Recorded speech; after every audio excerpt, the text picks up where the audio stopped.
प्यारे बच्चों, कैसे हैं आप सब? क्या आप जानते हैं ये कौन से रंग हैं? गुलाबी, गुलाबी रंग। सब्ज, सब्ज रंग। नीला, नीला रंग। आज हम सीखेंगे जीम की फैमिली। चलें शुरू करते हैं। लाल रंग, लाल रंग। जीम, जीम की पेट में एक नुक्ता।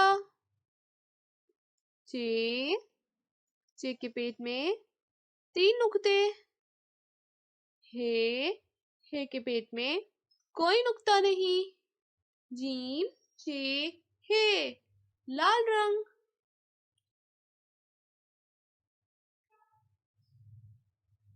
खे, खे के ऊपर एक नुक्ता। दाल, दाल, दाल के ऊपर तोए, लाल रंग। जीम, चे, हे, खे, दाल, दाल। ये